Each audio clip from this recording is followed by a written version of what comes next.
Hello guys, welcome. So in this video we'll be discussing quantum mechanics. Now 2025, the present year, the current year. 100 years have passed since quantum mechanics was first formulated in its complete form. That was in 1925. I mean quantum physics, the ideas of quantum physics and everything, these date back to much earlier than 1925. So in that sense, it's more than 100 years because Max Planck, his interpretation of the black body radiation and all these things, these date back to the to 1900 and that period, much before 1925. So in this video, this is an article I published just 2 or 3 days back. In this article, I have discussed some very fundamental ideas, concepts in quantum mechanics, the history of the theory, and also the future of theoretical physics. Not quantum mechanics, not just quantum mechanics, but more specifically quantum gravity and some recent approaches, some novel ideas in this research, like some new theories about unification, extra dimensions and everything. Not string theory and loop quantum gravity, those are the very conventional approaches, and they cannot be regarded as new currently. I mean, strictly speaking, in this article I've also covered some very novel ideas which are very new, like currently these ideas are being explored. I dropped a video on my YouTube channel a few days back where I interviewed Professor Tejinder Singh of the Tata Institute of Fundamental Research.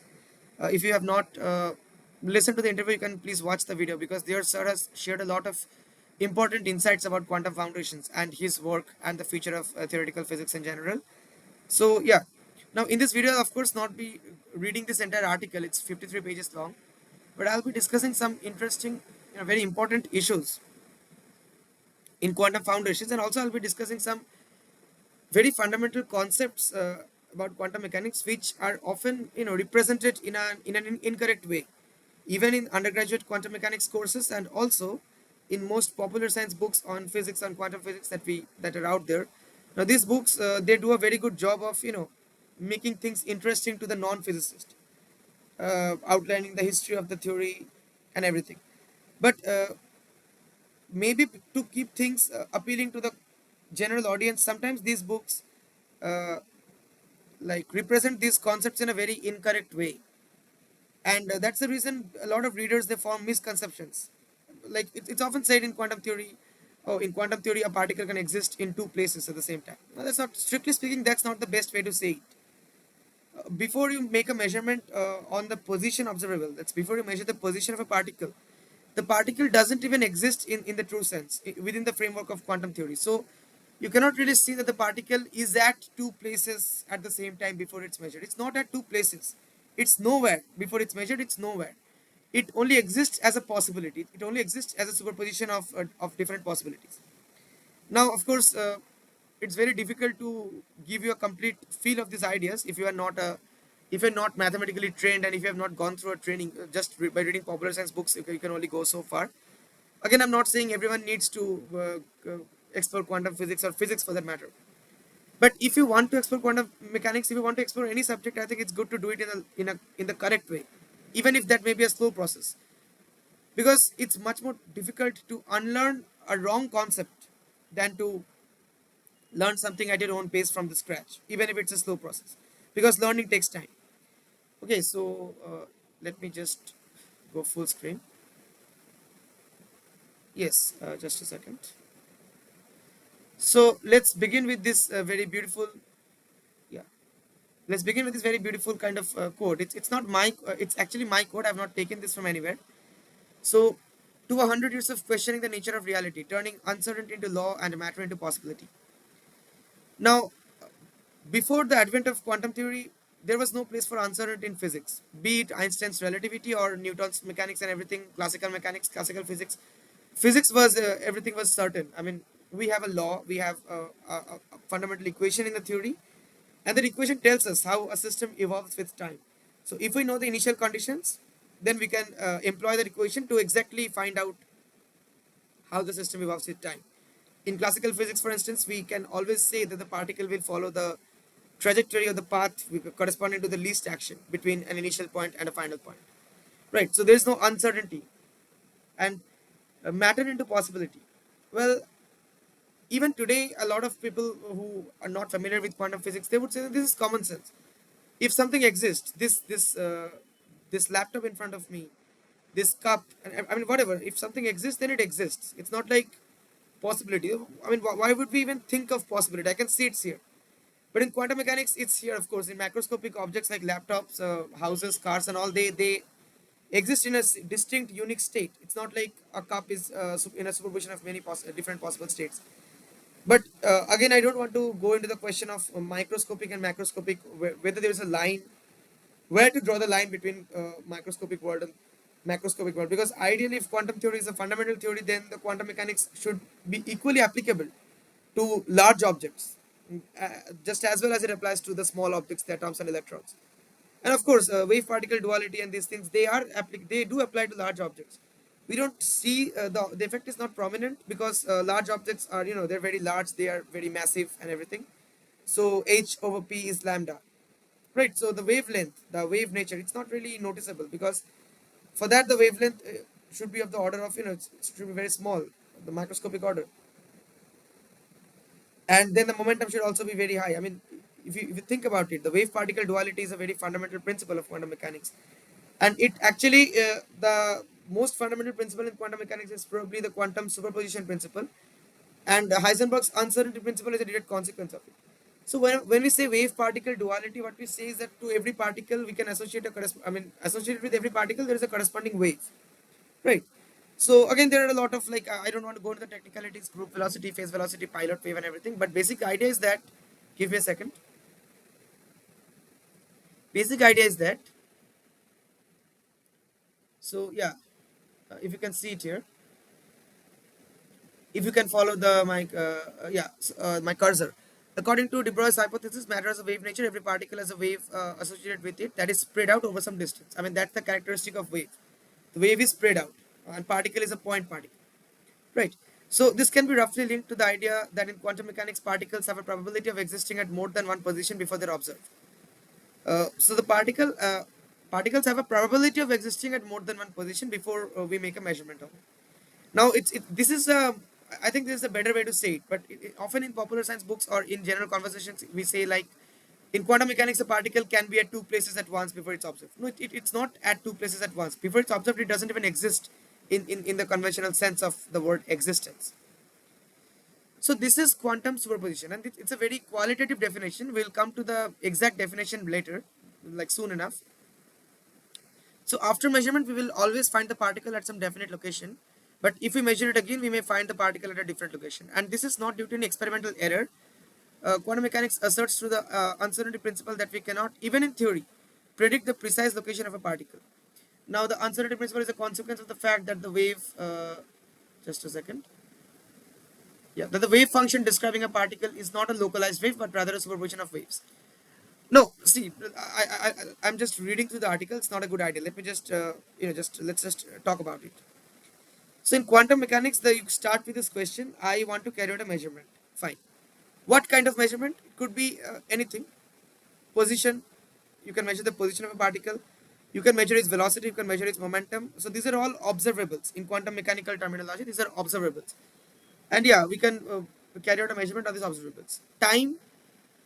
It's a very fundamental issue in quantum mechanics. We don't treat time as an observable. These other things, position, momentum, velocity, these are observables. Even energy, these are, like, they evolve according to the laws of quantum mechanics, and we treat them as observables, as parameters of the theory.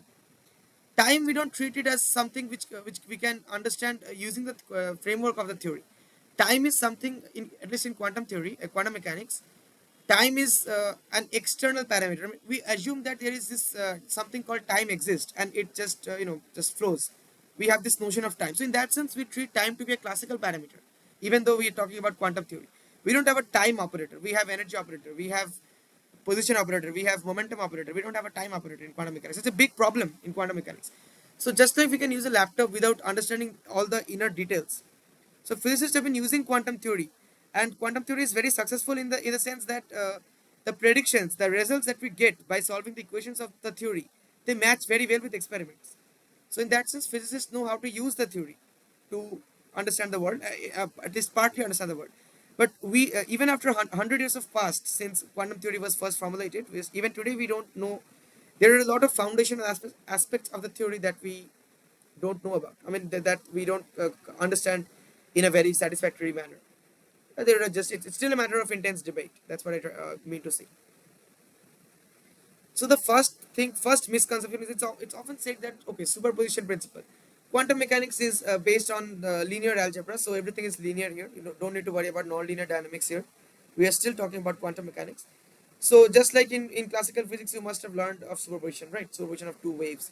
So there are many waves. There can be many waves at the same point in space time.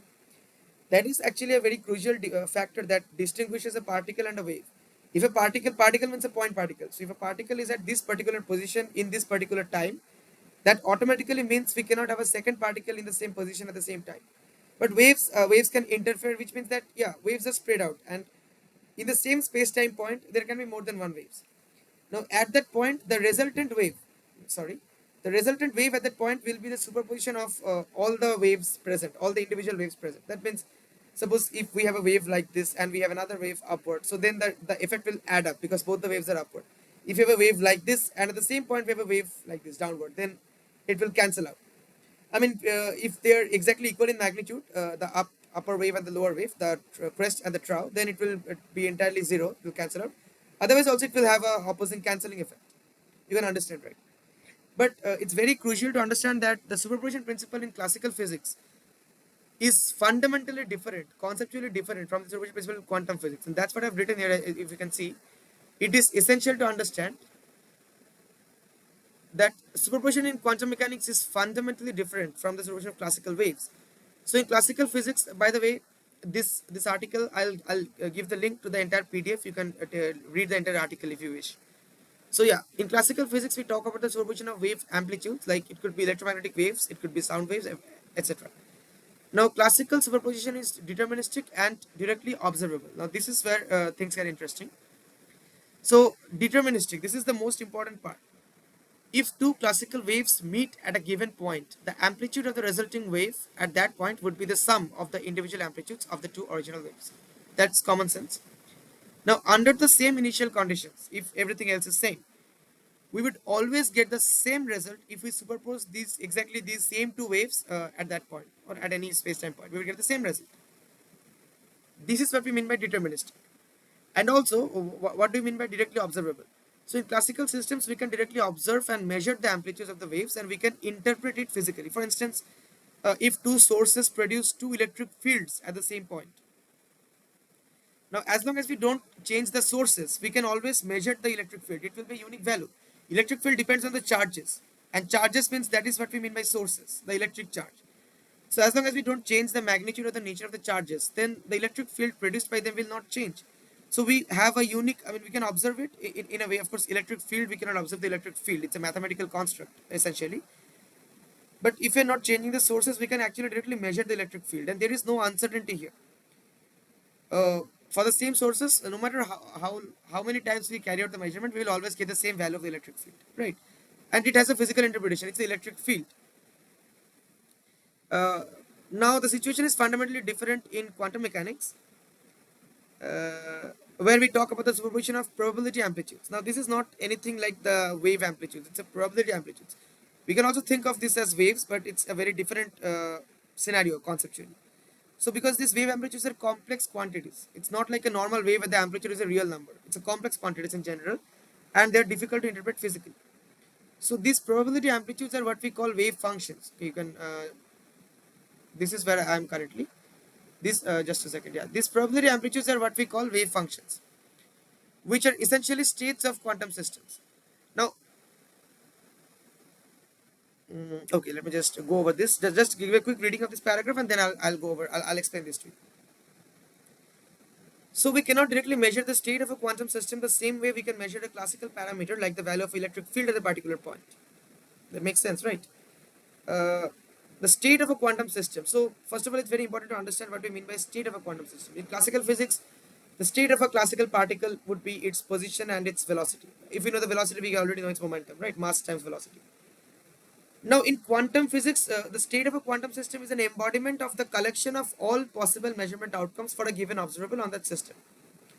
A measurement on that observable yields a unique outcome among the possible outcomes, but we cannot exactly predict the outcome for each measurement, even if the system and other conditions remain the same. So that's what I was telling you. Say you want to measure the position, momentum, whatever. So first you decide what you want to measure. Let's say we want to measure the position, just for the sake of an example. So right now your observable is position observable. So in quantum mechanics, what's the state of the system? Now, if you measure the position, you can get many different outcomes. That's the way quantum theory is formulated. The canonical formulation. You don't yet know the exact position of the particle. That's why you want to measure it and want to get the answer, get the outcome. So right now, but there are some possibilities. Now, if it's a closed system, I mean, if there is some condition is given to you that the particle must be within this region, so that means the number of possibilities get restricted because you know that you cannot find the particle at any position outside this region. Point is, there are some possibilities, and a state of the system. The state of the system is the collection of all the possibilities. It's not exactly equal to the collection of all the possibilities, but it's an embodiment. That's why I've written it's an embodiment of the collection of all the possible measurement outcomes.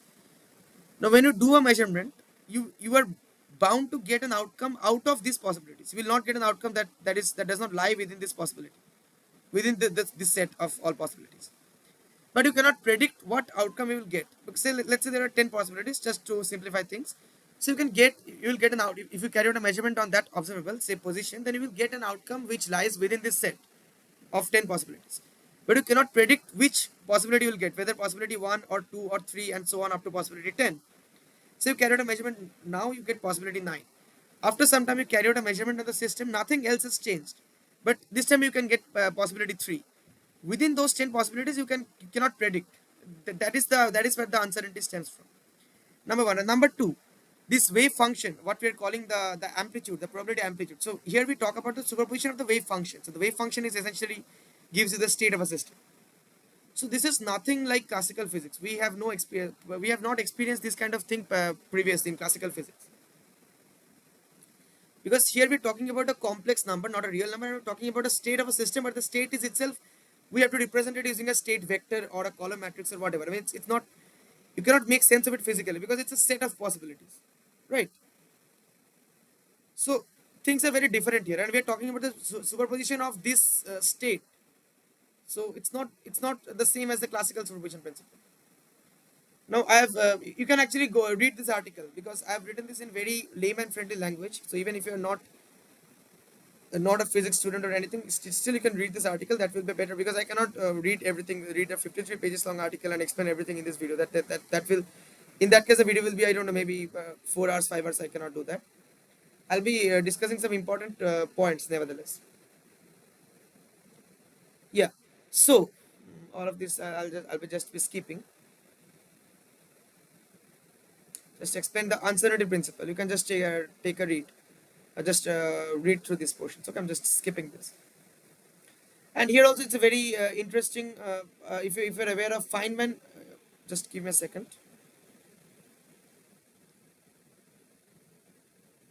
Yeah, this can wait. Feynman gave a very alternative statement. I think it was here. Yeah, Richard Feynman stated the uncertainty principle in an alternate and much more general form. This paragraph. Okay. Any determination of the alternative. No, again, I'll not go through this in this video, but you can read through this because it's a very good intellectual exercise to figure out why Feynman's statement is actually equivalent to delta x delta px greater than or equal to h bar over 2, Heisenberg's inequality. Both are saying the same thing basically. So yeah.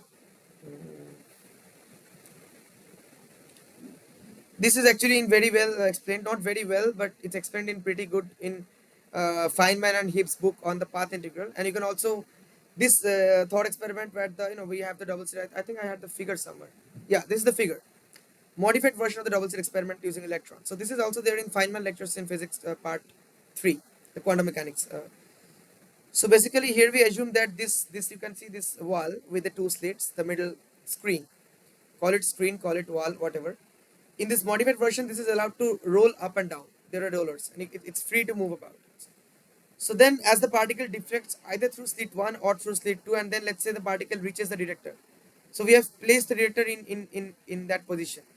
You can see my cursor in this position. So if the particle has to move through slit 1, then it have to deflect downward. You can see from this figure to reach the detector, and if the particle passes through slit 2, it have to deflect upward to reach the detector. In both the cases, this middle screen will face a recoil velocity in the opposite direction. If it's slit 1, then the screen will deflect upward because it's free to move vertically and the particle is deflected downward in this case, and vice versa. So we can measure this change in velocity, and hence we can find delta velocity and delta p, because momentum is mass times velocity. We are ignoring any mass, any relativistic variation of mass in this scenario. So we can measure the change in momentum of the screen, of this slit screen, the middle screen. But according to Heisenberg's uncertainty principle, delta x delta px greater than or equal to non-zero constant. So that means if we know delta px with certainty, and see, we found this without disturbing the particles, without disturbing the electrons or photons or whatever. In this case, it's electron. It's written electron gun. So we are not disturbing the electrons. Still, we can find delta px. That means if Heisenberg is true, if Heisenberg is right, delta x delta px greater than or equal to h bar over 2. That means since we know delta px, delta x will become uncertain. That means the position of the slits 1 and 2. Now I am talking about this system, this screen. Right now I'm not talking about any electrons.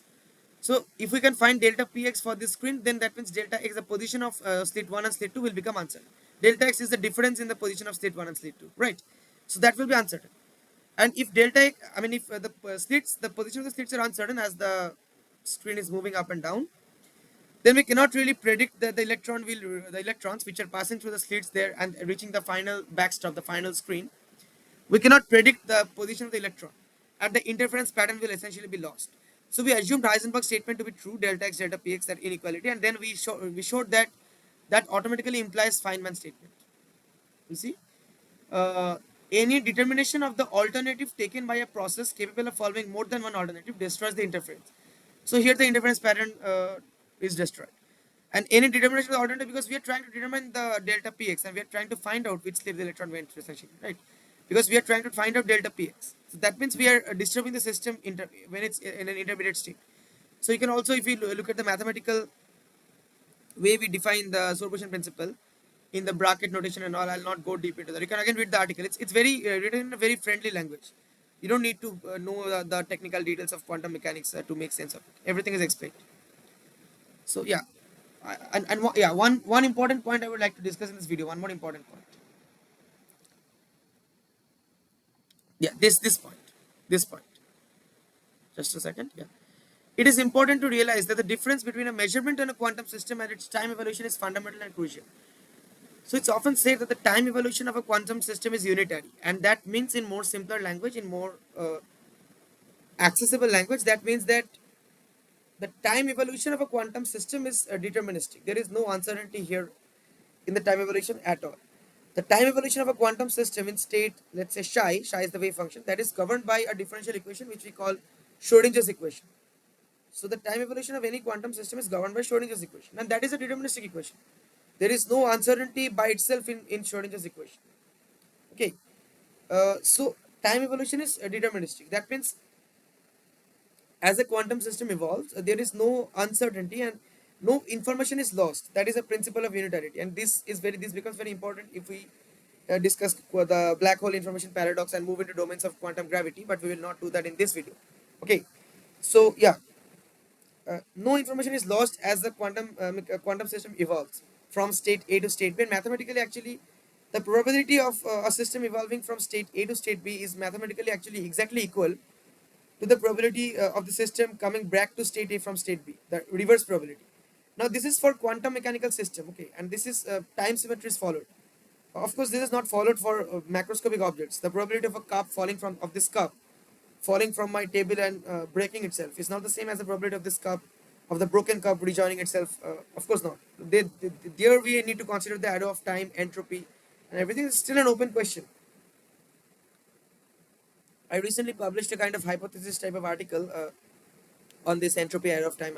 I'll, if I remember, I'll also give the link of this as well in the description. You can also read that if it interests you. Now, so yeah, basically there is no uncertainty in the time evolution of a quantum system. The uncertainty is in the measurement of the states. So that's why it's written here. You see, it's important to realize that the difference between a measurement on a quantum system and its time evolution is fundamental and crucial.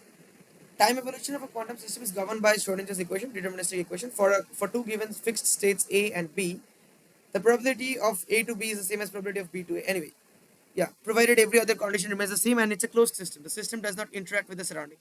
Because if it does, then the conditions will be changed. Then we cannot say that the probability of A to B will be the same as the probability of B to. So this is true. On the other hand, we know that quantum measurements do not commute. This means, yeah, this is a very important idea in quantum mechanics. For instance, that's why Heisenberg, when he formulated the first version of quantum mechanics, what we call matrix mechanics, he chose to, sorry, so he chose to represent the quantum observables or operators as matrices. So in Heisenberg's picture, the operators or the matrix, whatever, they themselves evolve with time. In Schrodinger's picture, wave mechanics is a bit different. Still, we have operators which are matrices, but these operators act on a state of the system. The state is the wave function. It's a kind of like a column matrix, a state vector in the Hilbert space, and the state evolves with time. And the time evolution is, of course, governed by Schrodinger's equation. Now, yeah, mathematically, both Heisenberg's quantum mechanics and Schrodinger's picture, they're both equivalent mathematically. Of course, they both are quantum mechanics, just in different formulation, but they're both equivalent mathematically. Now, so why did Heisenberg chose matrices to represent operators? Because real numbers uh, commute. That means if A and B are real numbers, then A into B, A times B, will always be equal to B times A. You cannot find any real number such that A into B, if you multiply A B and then if you multiply B and the result is different, you cannot find it. It's always the same. It's commuting. But for matrix, it's possible that if we have two matrix A and B, let's say, so if first there is A, then there is B, and if we do the matrix multiplication, we might get a different result than first there is B and then there is A. And the physical interpretation is that when we say we measure, first we measure the observable A of a system, it could be say position, and then we measure observable B, it could be velocity. And then on the same system, we first measure B, then measure A. So we will get different outcomes. And to capture this, we need something that does not commute, some mathematical object that does not commute, like matrix, not real numbers. Okay. So on one hand, we are saying that the time evolution is fixed, like probability of A to B is equal to probability of B to A. On the other hand, we know that quantum measurements do not commute, which means, you see, I'm just reading out from here. Quantum measurements do not commute, which means a measurement first on observable A and then on B would yield different results than measurements in the opposite order, first B, then A. Now, see, there is no contradiction between these two statements. They make very different claims. One is about the measurement, one is about the time evolution. But still, some people have this misconception. Oh, on one hand, you are saying the order in which I make the measurement matters, A, B, and B A, that is different. On the other hand, you are saying probability of a system evolving from state A to B is the same as the reverse probability. Actually, this is not in contradiction with the probability of these two statements are not in conflict. Because you see here, the time evolution is deterministic, but a measurement on a quantum system is not deterministic. And that is a big problem, big challenge in foundation, in quantum foundations. So when we make a measurement on observable A, I already discussed this in this very video. When we make a measurement on an observable, say A cap, we may get any outcome out of all the possible outcomes for that observable. And the same holds true for the subsequent measurement on B cap. But I already told you that if we now carry out a measurement on B cap and then A cap, in general, we are not guaranteed to get the same outcomes, because I already told you that a measurement in quantum mechanics, that means you are sure to get an outcome out of the possible outcomes, but you cannot predict which outcome you'll get. Even if the system is otherwise the deterministic system, nothing else has changed. The external conditions has not changed. You are doing it on the same system even then. So this is where the uncertainty stems from the measurement, not from the Schrodinger equation or from time evolution. Let's say you want to measure A and B. So there are two possibilities in A for the measurement of A1 and A2. And there are three possibilities for B, B1, B2, B3. So you measure A, you get A1. You will get either A1 or A2, but let's say you get A1. No, if you measure A again, the same system, same external conditions, you can get A2. That is where there is the randomness. This part is not deterministic. Okay, so let's say you measure A and you get outcome A1. Then you measure B and you get outcome B2. There are B1, B2, B3, you get B2.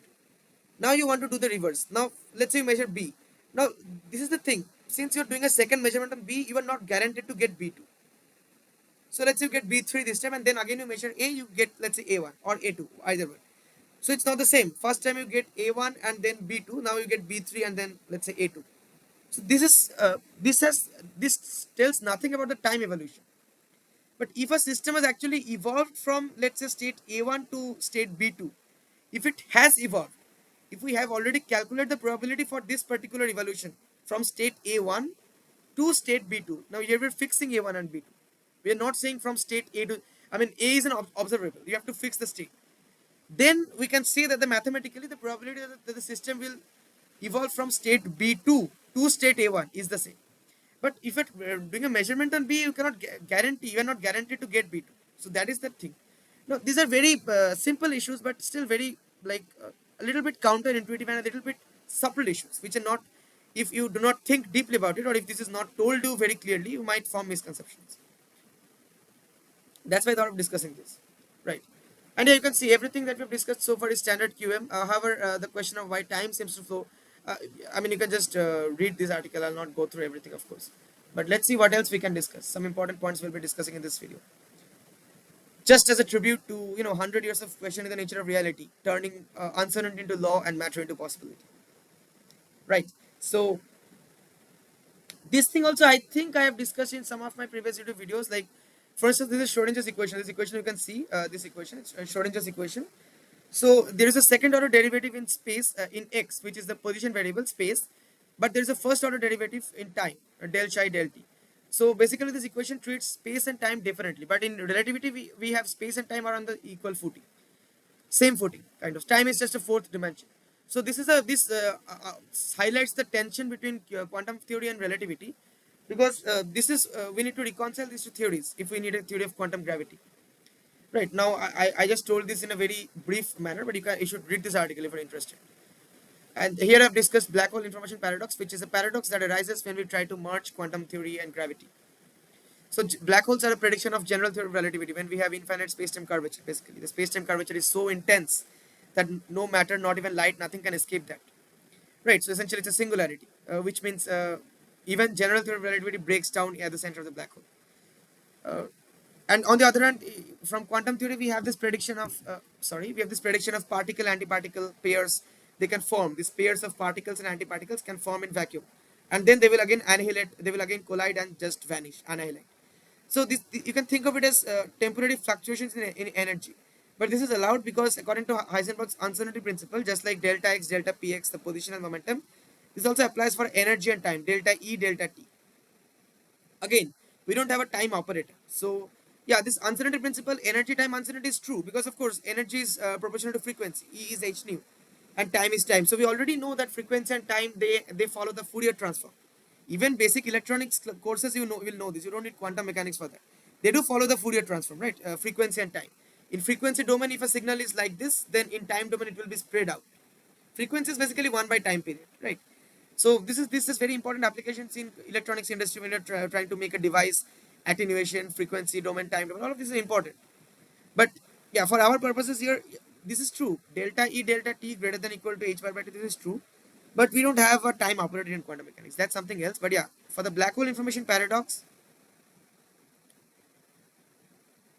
yeah. So why don't we have a time operator now? That there is something called Pauli actually showed that if for there to be a time, since time and energy are intricately linked, as you can see from delta E, delta T, if we were to have a Hermitian matrix that will behave like the time operator in quantum mechanics, any matrix for that matter, if we were to have a time operator, then energy will become continuous. But in quantum mechanics, when energy is not continuous, and we know this from experiment also, energy is discrete, the energy levels of hydrogen atoms. So we cannot. That's why we could not. So far, we have not been able to successfully define a time operator within the framework of quantum mechanics. Time is treated like a third, like external parameter, as I already told you. But yes, since delta E, delta T greater than equal to h by 2, that means there can be some small fluctuations in energy, delta E, but there is a limit. They can happen only for delta T for a finite amount of time, and how long, that depends on how much is your energy, because overall you have to satisfy delta E, delta T greater than equal to h bar by 2. H bar is a constant, you know its magnitude. So reduce Planck's constant. So if delta E is very I mean if delta E is very large, for a large amount of energy, it cannot, delta T will have to be very small because the product is must be greater than a constant. So basically, I mean, it's actually, let me put it this way. If you want to measure something, you need some time to do the measurement. So you want to measure the energy of a system, but then if you measure it for a very long time, then your accuracy will increase and your error in your energy, that means delta E will reduce. So if delta T increases, delta E reduces. That makes sense because the product should be greater than equal to h bar by 2, right? So yeah, and if delta E, see, if you measure it for a very short amount of time, then you will not have enough time to then the uncertainty in your energy will be very high. You can think of it like this. And also we all know that particles with very high energy, they have a low lifetime, they decay faster. This is the reason. This is what the reason. So in vacuum, basically these particle antiparticle pairs in this figure, if you see this, let's say this red are antiparticle and the yellow, these are the particles. So they can pop up in vacuum uh, for a very small amount of time, then they will again have to vanish. So this is due to the fluctuations, the constant fluctuations, vacuum fluctuations. This all comes from the uncertainty principle, energy time uncertainty. But these particles cannot stay, because if they stay, then that is a violation of the law of conservation of energy. Particles cannot just come from nowhere and stay. For a finite amount of time, very small amount of time, these fluctuations can happen, but they cannot stay. But let's say this happens, this event happens, say a particle and an antiparticle are formed at the event horizon of the black hole. Like you see this thing. You can follow my cursor. So the antiparticle, this red particle, if this happens at the event horizon of the black hole, so the particle is formed outside the black hole, but the antiparticle is formed inside the black hole. And we know that anything is in the black hole will be sucked in by the black hole. There is no hope of recovering that. So then even before the annihilation can occur, even before these two particles can vanish, the red particle goes inside the black hole, forever out of reach of the yellow particle. And the yellow particle, to us, it appears as if the yellow particle exists because there is nothing to vanish it, to annihilate it.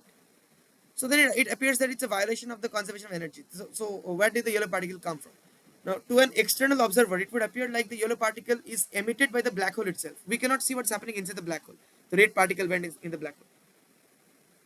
Now, this virtual particle pair, this is a prediction of quantum mechanics, quantum field theory, and black hole is a prediction of gravity, like relativity, general relativity. So, if we try to merge these two predictions and ask what happens, we are met with a paradox, which has not yet been resolved completely, but there are very good insights. Black hole information paradox. So, yeah, Hawking radiation means, yeah, the black hole is itself radiating part of its own energy. There is no other way. Only then that is how we can explain the existence of the yellow particle. So that means over a very long period of time, the black hole will also vanish completely. The black hole will evaporate away. Through it will keep on radiating part of its own energy to account for these yellow particles, which are constantly forming at every point in space and time, and that includes the event horizon as well. So that is the basically paradox. I mean, where is the paradox? Because like I already told you, in quantum mechanics, the information cannot be destroyed. The information is conserved in the time evolution of any quantum system. But here apparently information is destroyed. What happens to the red particles? The information of anything that falls inside the black hole. What happens? Because the black hole is not permanent. Even the black hole evaporates away. So then what happens to the information? There have been a lot of research. Some people say the information is contained within the Hawking radiation. That doesn't make sense. Some people say that there are recent research says that the quantum hair. Because classically we have this no hair theorem. The black holes are completely described by three parameters: their spin, their charge, and their angular momentum. If I remember right. Just a second.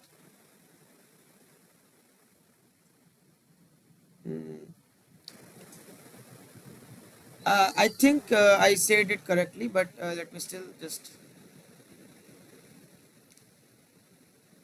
Yeah. So basically, classically, it was believed that if we just know three parameters, one is the mass. I'm sorry, one is the mass. I'm sorry. Just give me a second. Yeah, mass, electric charge, and angular momentum. I'm sorry, mass, electric charge, and angular momentum. Spin, I think it's kind of the angular momentum only. There's nothing separately. We don't have any spin.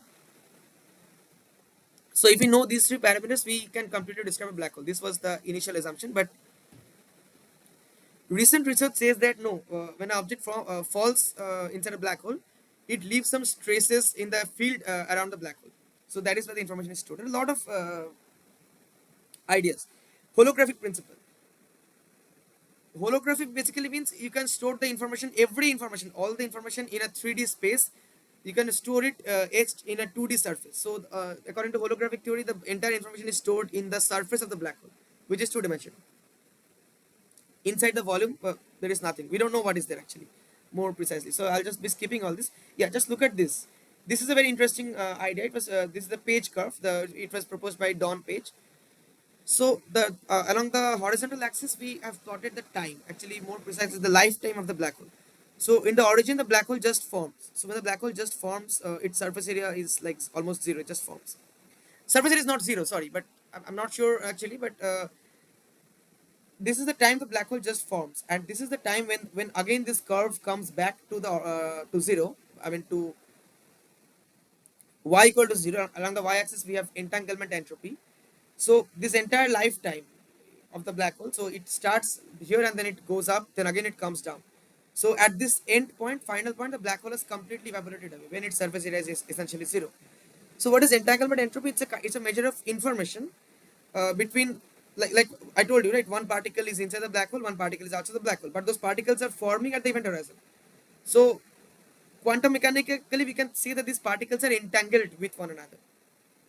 Okay, and since the particles are entangled with one another, there is some this entanglement entropy is actually a measure of information between these two particles. It's not really entropy by what we understand the Boltzmann entropy or anything. It's actually a measure of information.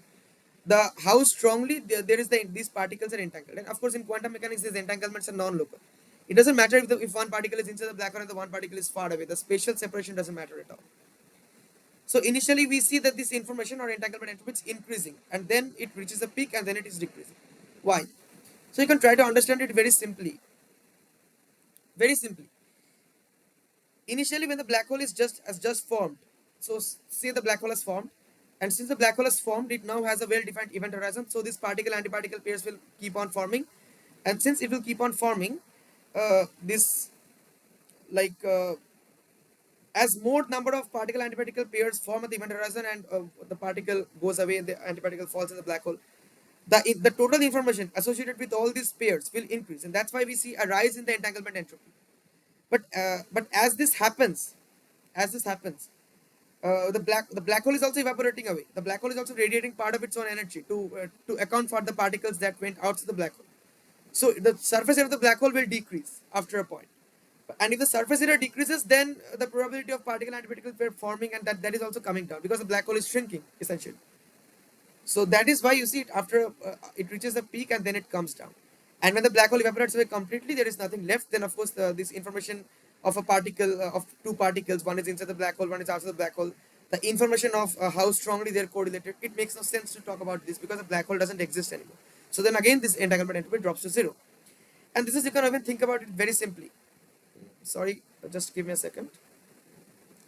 You can actually think about it very simply. Uh, yeah, sorry. Give me a second. Okay.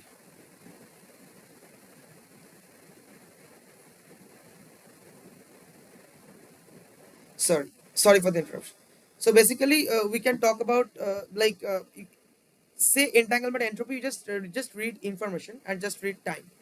So with time, we know that the entropy will always increase. It's a second law of thermodynamics. It's a fundamental law. It's a statistical law deep down, but it's still a fundamental law. We have found no violations, and we don't expect to find any as well. So with time, the entropy will always keep on increasing. So if we plot entropy versus time, and by entropy I mean the actual thermodynamic, that statistical entropy, not entanglement entropy, then we would expect a curve like just like a steep rising curve. It will always entropy always increases with time. No questions there. But information, that also we would expect that the information would initially increase and then decrease, just like as you can see in this entanglement entropy versus time. This is specifically for a black hole, but entanglement entropy is also essentially a measure of information, kind of. Okay, why? Let's start with a very good analogy that will be more useful, I think. Say you have nothing, just a white wall.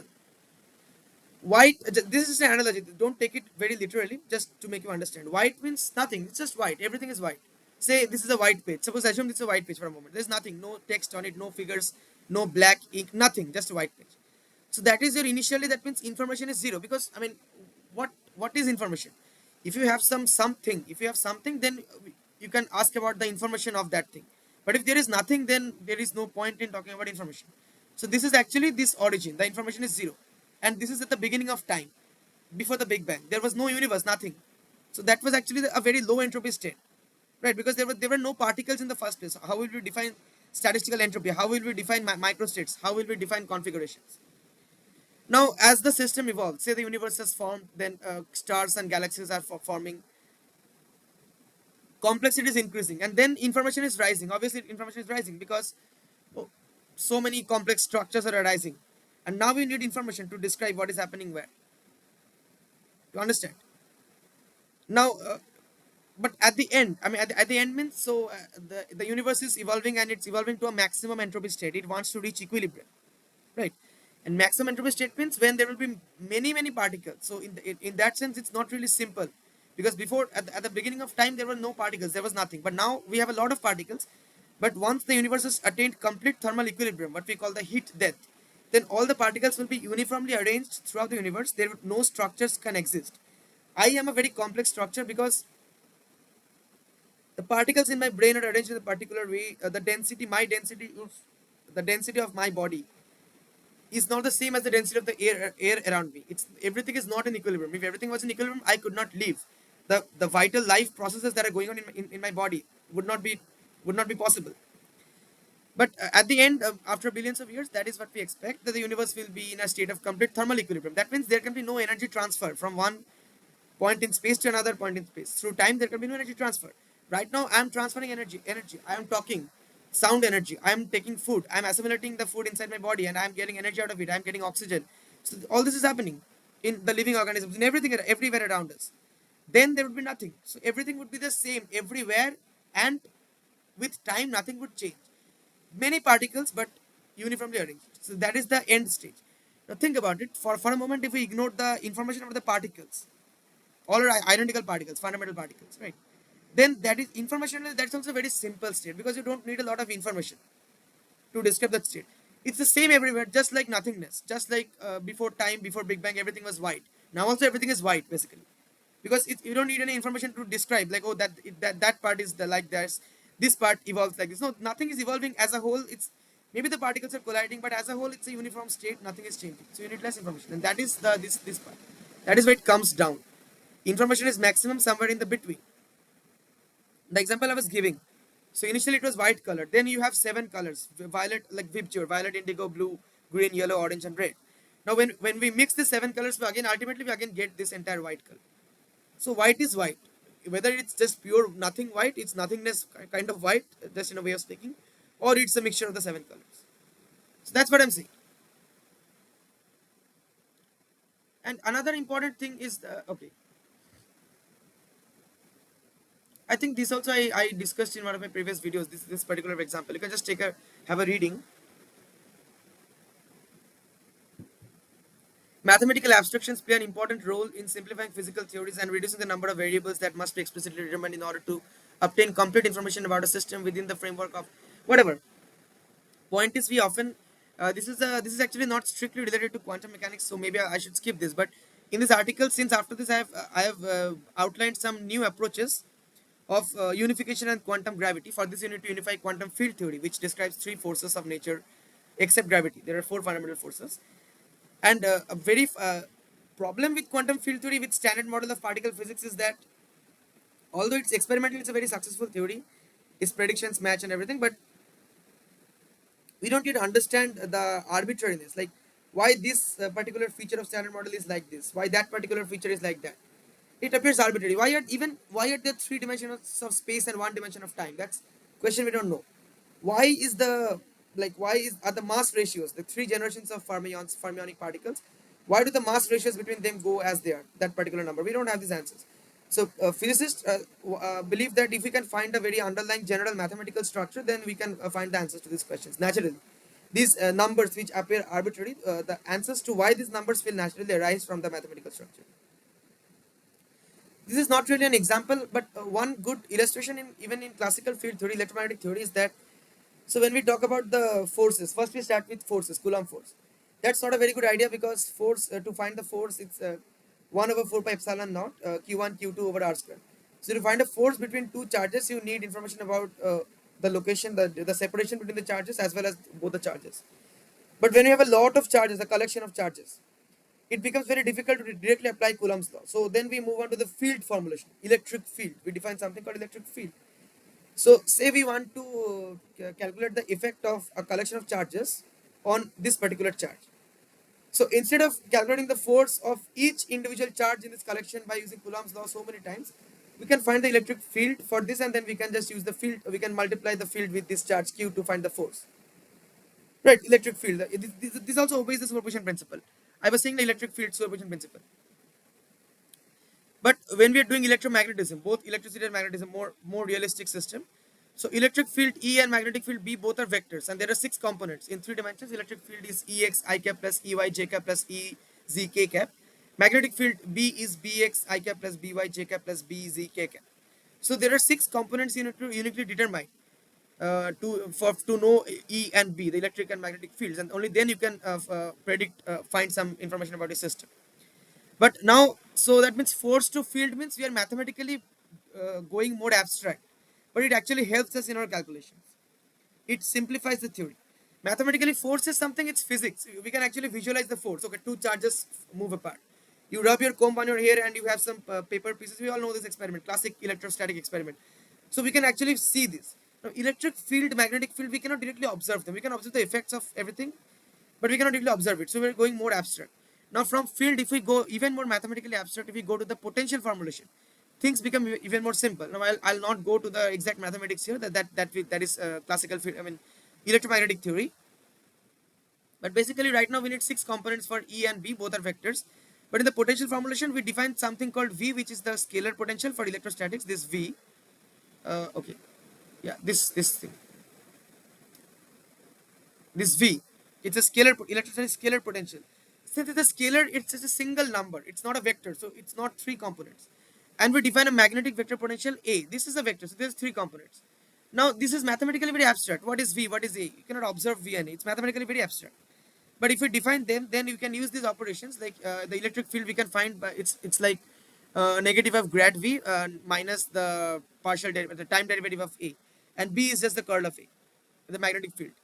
But here we need only four components, the three components of the vector A, vector potential A, and only the V, the scalar potential V. If we know four components, we can calculate E and B, and we can calculate everything else. So we reduce the number of components from 6 to 4 by going one level above in mathematical abstraction. And yeah, then there is the Lorentz, the gauge transformation, the Coulomb gauge, Lorentz gauge. I'll not go deep into this, but basically this reduction in the number of fundamental variables not only simplifies the theory, but also allows us to apply symmetry principles and better understand the underlying physical phenomena. So yeah, all this I will skip. Okay, you can read the article. I'll give the link in the description, obviously.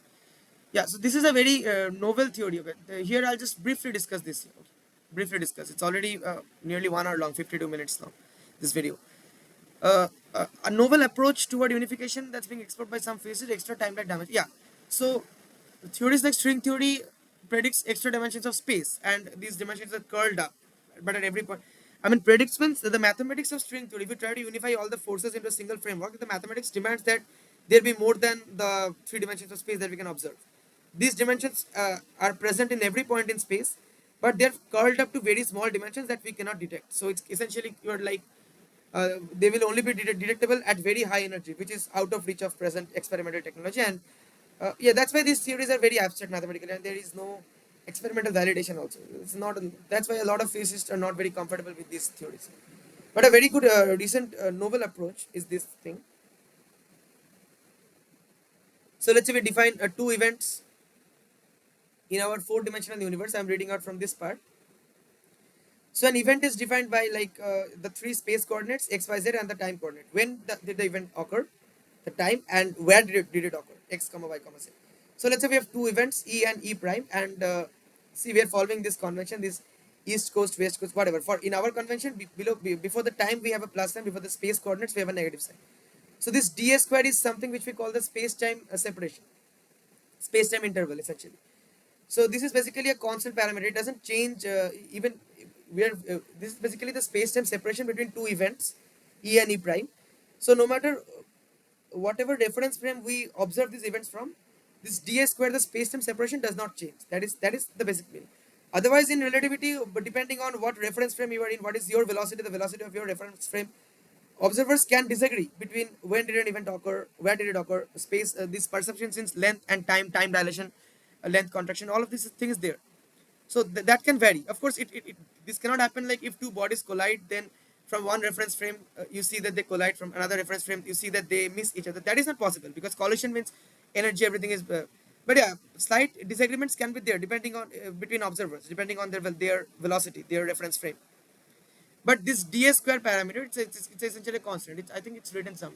Yeah, the space-time interval is a measure of the separation of the between any two events in space-time, and this quantity does not change even if you look at these two events from different reference frames. So this is how we define c squared dt squared minus dx squared minus dy squared minus dz squared. So dx, dy, dz, there's a just the spatial separation. Like dx is x minus x prime, or x prime minus x. The difference essentially. So x is the x coordinate of event e, and x prime is the x coordinate of event e prime. So similarly, that's dy dz, and dt is the time separation. But to make it same dimension, we multiply time with c. C is the speed of light, because velocity is distance over time. So velocity into time is essentially the same dimension as distance. So this is how we define ds square. Or in more compact form, you can write ds squared is c squared dt squared minus dx vector square, where x vector is this thing, right? So yeah. Now to understand the new approach, this is actually, but Tejinder sir discussed this in our interview, the last video I posted. I think the second to last video I posted on my YouTube channel. So this is a new approach that is being explored by some physicists. So physicists are interested in quaternions and further mathematical extensions like octonions. Like, see, basically real numbers we all know are complex numbers C and quaternions H, octonions O. So only these four number systems, they qualify as finite dimensional and real division algebras.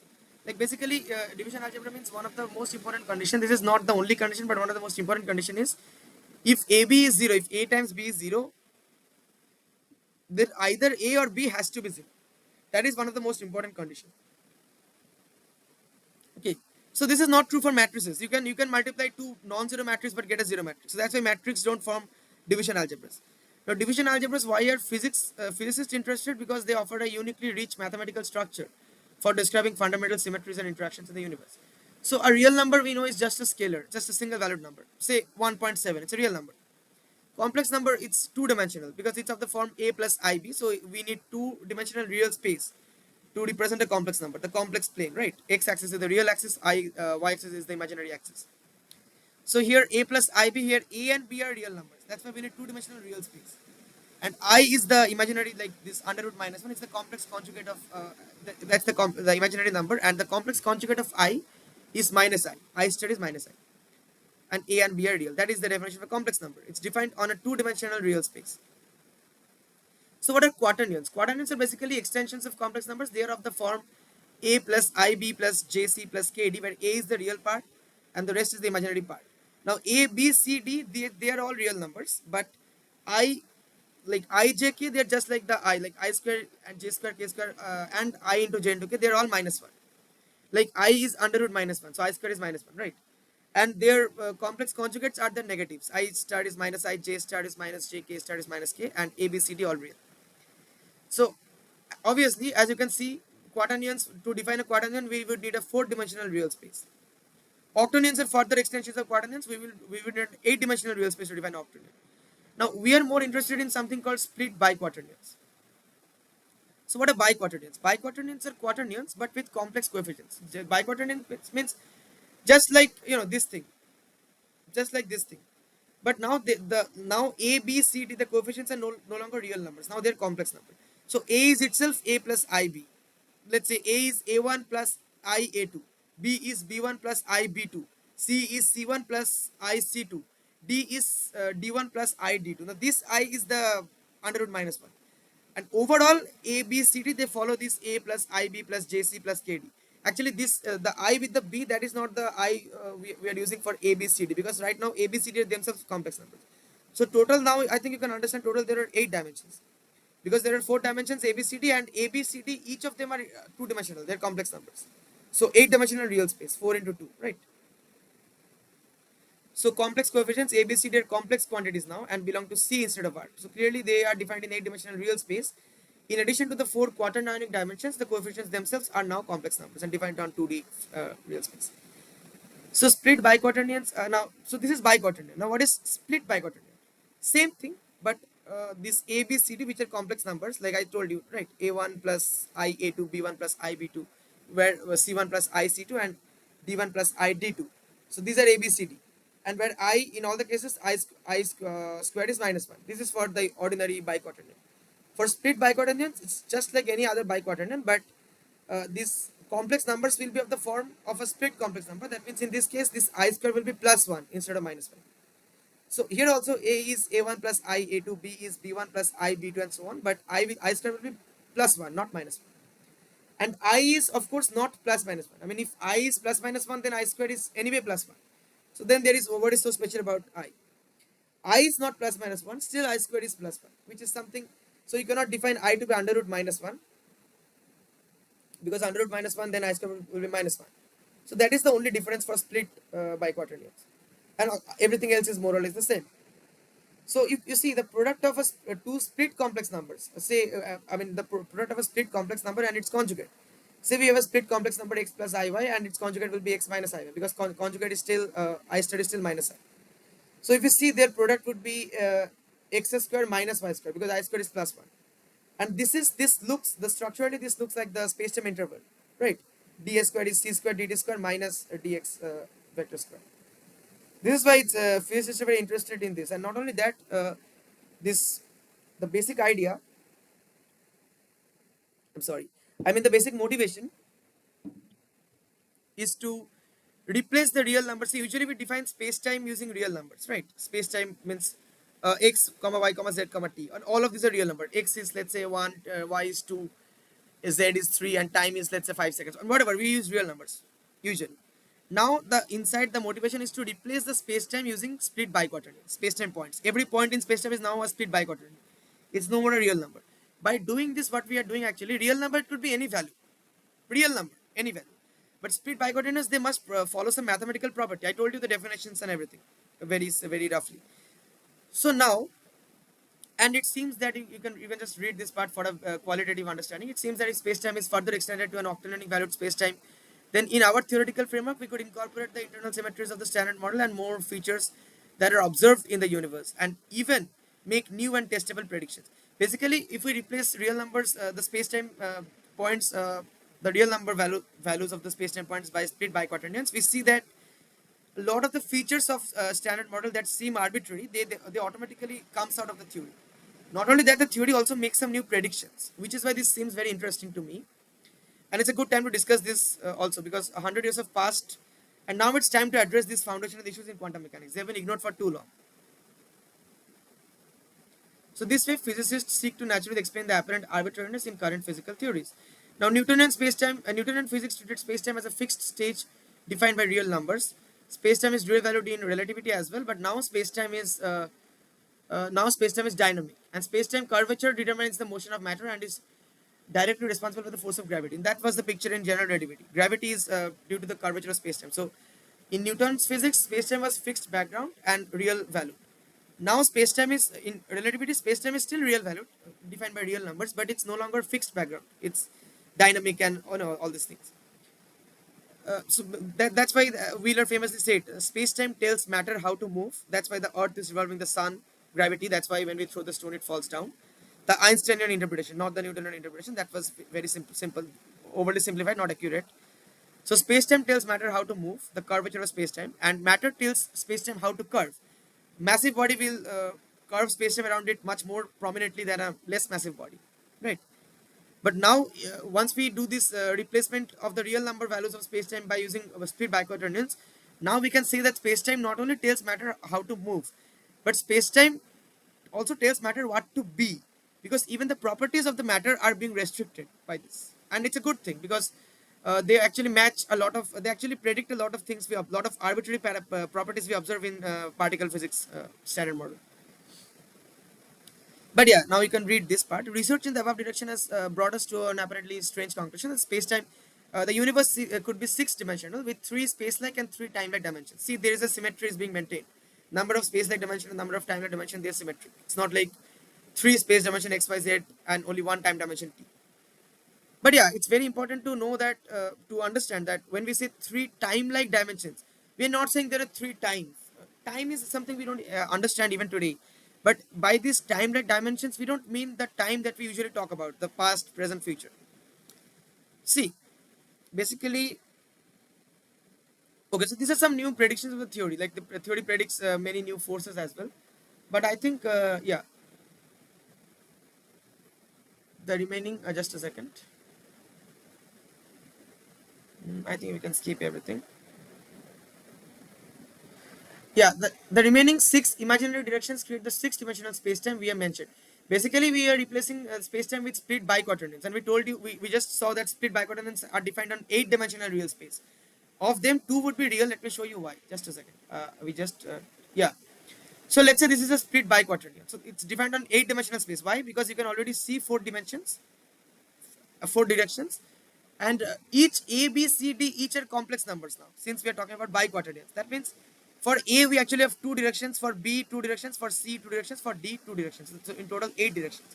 Now A is the real part, so that means the two directions for A will be the real directions of this entire eight-dimensional space. And six imaginary directions for B, the two for B, the two for C, and the two for D. Six imaginary directions, right? So in this theory, basically the two real directions corresponding to the real coefficient of the split biquaternion, they correspond to two Higgs bosons. One, we already know the familiar Higgs boson in the Standard Model that generates the mass of the particles, and this theory predicts a second Higgs boson, which roughly speaking generates the electric charges of the particles. So if you can find the second Higgs boson, that will be experimental support for the theory. The remaining six imaginary directions create a six-dimensional space-time, so which has three space-like and three time-like dimensions, and hence no asymmetry between the number of space and time-like dimensions. The electroweak symmetry breaking when the electromagnetic and weak nuclear force separated, because again the assumption is like in the early universe all the forces were unified. So the electroweak symmetry breaking caused this six-dimensional space-time to divide into two overlapping 4D space-times. So one is that the basically this six-dimensional space-time broke into two four-dimensional space-time, and one dimension is overlapping because 4 plus 4 is 8. 4 plus 4 is not 6. But if uh, one direction is overlapping in both this space-time, so here we have four directions, here also we have four directions, but one is overlapping. So in total we have this six-dimensional space-time actually broke into these two four-dimensional space-time. Now it's not a very simple overlap. So mathematically, how this two four-dimensional space-time can be overlapped to get back the original six-dimensional space-time is something I will not discuss in this video. Even I myself don't understand it very well, to be honest. But yeah, out of these two four-dimensional space-time, one is the one we are familiar with. That is plus minus minus minus. Plus means one time dimension. Minus minus minus means three space dimensions. The our universe x y z t. The other four-dimensional space-time that we are not familiar with is it has three time and one space dimension. So it is minus plus plus plus, right? And when you overlap this, actually, you see when you overlap this, what you get is that this one plus one minus will overlap. So apart from that, you have three time and three space dimensions, right? Plus plus plus plus minus minus minus. Uh, so this theory predicts extra time-like dimensions. Now, apart from predicting the second Higgs boson and the extra time-like dimensions, this theory also predicts two new fundamental forces that we have not yet detected. So try to understand the structure very well. In our universe, we have three space dimensions and one time dimension. And the curvature of our universe is gravity. We already know this from general relativity, right? The other universe, the other four-dimensional universe, the other four-dimensional space-time, which has three time and one space dimension. These dimensions are very small. I mean, of course, that's why we cannot see the other universe, other four-dimensional space-time. Dimensions are very small. The curvature of that space-time gives rise to weak nuclear force. So gravity, weak nuclear force. Fine. The internal symmetries of that space-time gives rise to electromagnetism and strong nuclear force. Right. So these two forces are not related to the geometry. The curvature of that spacetime is the weak nuclear force. Curvature of our spacetime is the gravity, and the internal symmetries of that spacetime gives us electromagnetism and a strong force as well. So weak nuclear force, strong nuclear force, and electromagnetism. These three forces, that spacetime. Quantum field theory gives us these three forces. Right. So done. Gravity is the curvature of our spacetime. So to make it symmetric, we need two more forces corresponding to the, counterparts of the internal symmetries of that spacetime. We need two new forces for the internal symmetries of this spacetime, just like the counterparts through strong nuclear and electromagnetism. So that's why this theory predicts two new fundamental forces. Whatever I told you, it's written here. The strong nuclear and okay. There are two new predicted forces corresponding to the internal symmetry spaces of our four-dimensional spacetime. Dark electromagnetism corresponding to the normal electromagnetism, and strong gravity, counterpart of strong nuclear force. Okay, whatever. Yeah. Now the last point that we'll be discussing in this video, again, it's a very foundational problem in quantum mechanics. It's the debate between locality and realism. So in quantum theory, forget quantum theory. First of all, in classical physics, in general, this locality and realism both seem to be very fundamental kind of, you can say, assumptions. Okay, very fundamental assumptions, and they make sense. Locality says that nothing can happen instantaneously. If I am sitting here and I do something, and say my friend is sitting in the United States and something happens to him because of what I did, if I claim something like this is not science. It's not possible. It takes time to propagate. I Maybe I call him. Okay, that's an influence, but it takes time. It's This call is not instantaneous. Yeah, today we have internet and we have this satellite connection. It only takes a matter of seconds if I call him, but still it's not instantaneous. Right. So that is locality. The influence of something takes time to propagate. It's not Nothing is instantaneous, which makes sense. Perfect. Realism. What is realism? Realism says that even if I whether or not I'm observing something, it exists, and it has fixed properties. Let's say right now I'm sitting in my room with my laptop with and some things. My speaker right now, my Amazon Alexa, is right now in the next room. I'm not observing it right now.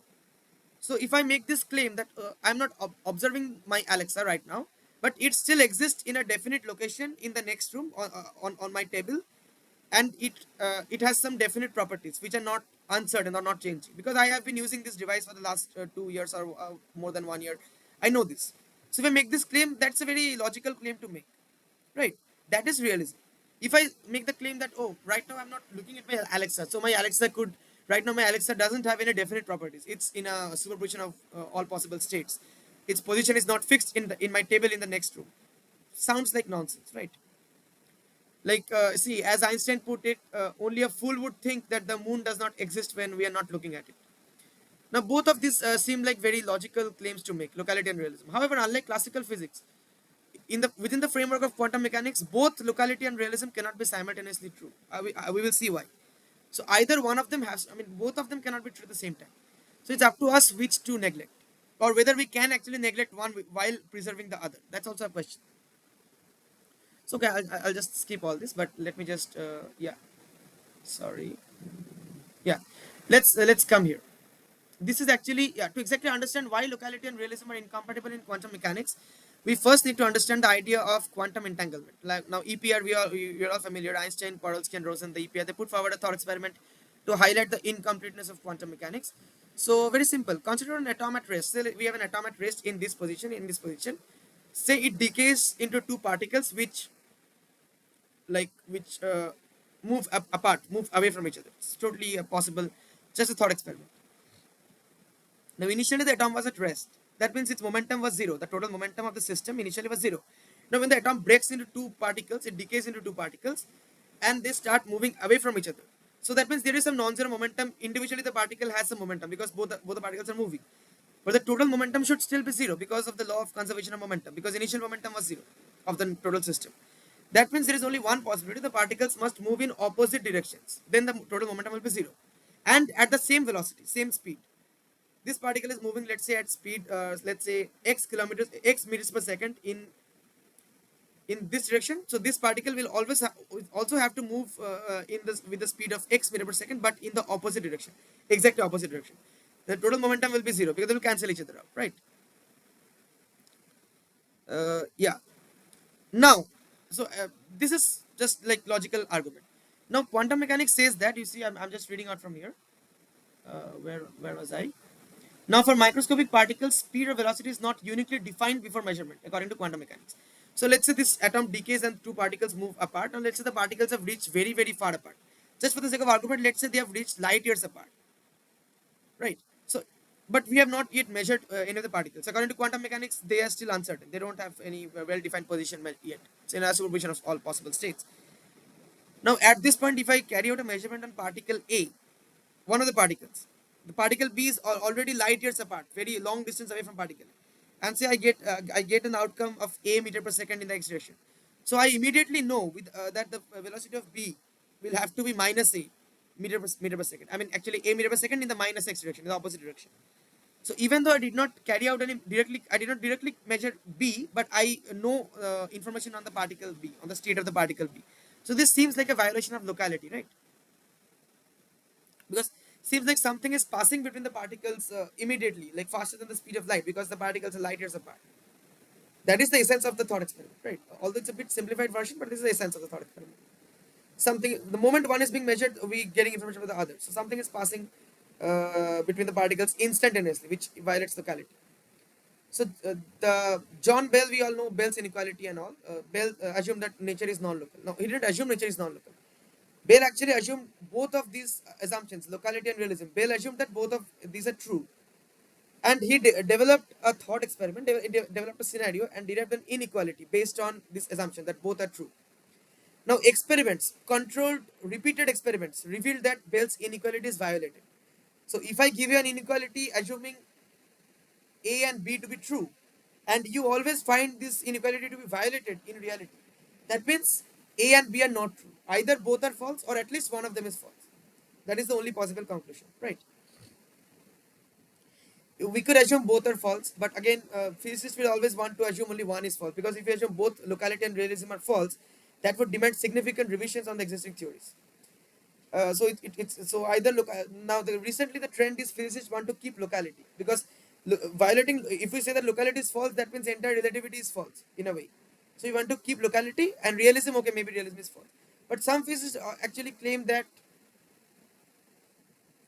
yeah, some physicists claim that it's not so simple, because even if I say that realism is even if I say that locality is true, that means I am automatically implicitly saying that realism is true, because for locality space time should be defined. Like local means information is traveling at the speed of light, maximum at the speed of light. So space time should be well defined, and the space time attributes of space time should be exist at I mean should be real. I mean in a sense space time should be defined whether someone is observing or measuring it. So in that sense, keeping locality means keeping realism as well. That's the idea. So the locality versus realism, it's a very deep debate. It's a very very deep debate. Even today, it's not. Although it's a very active area of research in quantum mechanics, quantum information theory, everything, but it's a very still it's a matter of debate. But now let's try to understand what did Bell actually do. What is Bell's inequality, and how did we come to the conclusion that it's violated and nature is non-local? Nature is non-local was Bell's conclusion. Bell said that okay, so since it's violated, so either locality is false or realism is false. Let me assume locality is false. Nature is actually non-local. We could also say that realism is false. That is again an open question. But let us try to understand what Bell did using a very simplified version of Bell's argument to get the essence of the idea. Now this part is very, try to understand this very minutely, because it's a bit subtle. Okay, let's say we have some particles and we subject them to three tests, A, B, and C. And these tests, the outcome can either be 0 or 1. Let's assume, say 1 is a success and 0 is a failure. Outcome can either be 0 or 1. So there are three tests with two possible outcomes. So the total number of possibilities, total number of combinations of outcomes of all these three tests will be 8, right? 2 cube, 2 to the power 3, because there are two outcomes for each test, and there are three tests, so 2 to the power 3. There will be 8 possible combinations of outcomes for tests A, B, and C. See, I've written here test A, test B. Just look at the first three columns. Look at the first three columns: test A, test B, test C. Ignore this for now. So there are 8 possible outcomes: 0, 0, 0, 0, 0, 1. That means we may get the we may get outcome 0 for all the three tests, or we may get outcome 0 for test A and test B, but outcome 1 in test C, and so on and so forth. 8 possible outcomes: 0, 0, 0, 0, 0, 1, 0, 1, 0, 1, 0, 0, 0, 1, 1, 1, 0, 1, 1, 1, 0, and finally 1, 1, 1. Right. Now, in two of these 8 possibilities, the outcomes of test A and B, see, basically, AB means outcome of test A, whether the outcome of test A and B are same or different. So, under this column AB, we are only interested in the outcome of test A and B. We are not interested in C. So, I have written S here. That means same. So, for this corresponding case 0, 0, 0, you see that under test A we have a 0, under test B we have a 0. So, the outcomes of test A and B are the same. That's why under AB we have written same. Now here C is also 0. So BC will also be same, because test B and test C have the same outcome, 0, 0. AC is also S, same, because test A is also 0, test C is also 0. So in this case, all three are same. Same thing for 1, 1, 1 also, we have S, S, S. Now let's look at this situation when we have 0 under test A, 0 under test B, but 1 under test C. Here AB will be 0, sorry, AB will be S, same, because test A and test B both we get 0. So AB is S. BC is different because under B we have a 0, but under C we have a 1. So they're different outcomes. And AC is also different because under A we have 0 and under C we have 1. And similarly, you can fill out this table for yourself. Now you observe that in all the cases, whatever be the scenario, whatever be the combination, whatever be the possibility out of these 8 possibilities, in all the cases, at least we have at least one is. So see, these are the 3 possible combinations. If we have 2 observers, right? Say we have 2 observers, then we have only 3 possibilities: A, B, B, C, and AC. We are ignoring this, that both the observers doing the same test. We're ignoring that, like A, B, B, C, C. We're ignoring this. We have 2 observers. Who are doing 2 tests out of test A, test B, and test C, and they are doing different tests. So under this assumption, there will be only 3 possibilities: either A, B, either observer one is doing test A, observer two is doing test B, or observer two is doing test A and observer one is doing test B. Essentially the same thing, right? So we are not treating that to be separate cases. So in that sense, we have either AB or BC or AC. Now in all the cases, we see at least we have one S. Here we have 3S.